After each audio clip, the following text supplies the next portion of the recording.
Imagine this, it's 2 a.m., you have a massive 35 grade weight assignment due in exactly 8 hours. You are sitting at your desk, your laptop is open, and a blank document is staring back at you, mocking your existence. So, what do? Naturally, you open a new tab and spend the next 2 hours watching a documentary about how ancient medieval castles were built, or scrolling through TikTok videos of cats playing the piano. We have all been there. In fact, studies show that roughly 80 to 95% of college students engage in procrastination. For decades, society has given us a simple, harsh explanation for this behavior. You're just lazy, you lack willpower, you have poor time management. But today, I am here to clear your conscience. Science tells a completely different story. Procrastination is not a character flaw, nor it is a time management issue. It is a literal biological war taking place inside your head. Today, we are going to look under the hood of the human brain to understand this phenomenon through two lenses. First, the neurological tug of war in our brain, anatomy, and second, the psychological defense mechanism of emotional regulation.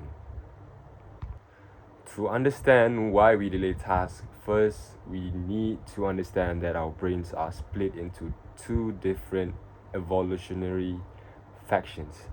Procrastination is a literal tug of war between two specific regions, the limbic system and the prefrontal cortex. On one side of the rope, we have the limbic system, highlighted in red on the slide. This is one of the oldest, most primitive parts of the human brain. It is highly developed, fast acting, and entirely automated. The limbic system operates on a very simple principle: seek immediate pleasure and flee from immediate pain or stress.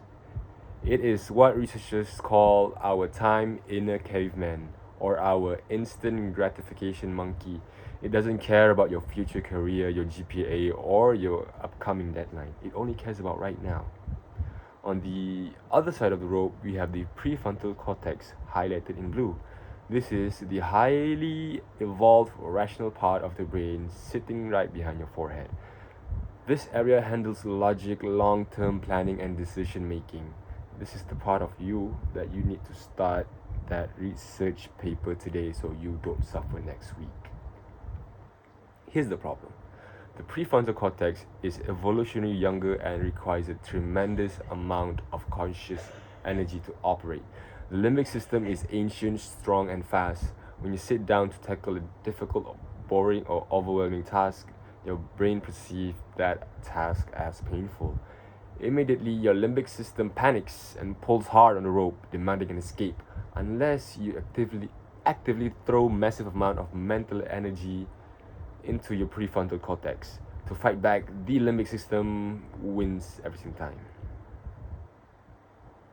Choosing the instant dopamine hit of social media over the long-term benefit of studying. Now that we know where the battle happens, let's address why it happens. This brings us to our second main point: the psychological of emotional regulation.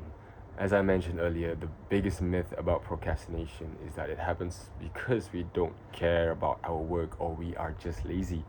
But think about it: if procrastinators were truly relaxed and lazy, they would actually enjoy their free time, but they don't. When you procrastinate, you feel miserable, guilty, and highly stressed. Procrastination isn't an avoidance of the task itself, it is an avoidance of the negative emotions associated with that task. When you look at a difficult assignment, you aren't just looking at work. You are looking at feelings of anxiety, boredom, insecurity, self-doubt, or a profound fear of failure. Let's look at the cycle on the screen. Step 1: a major task is assigned. Step 2: your brain's threat center, the amygdala, perceives those feelings of self-doubt as an actual psychological threat.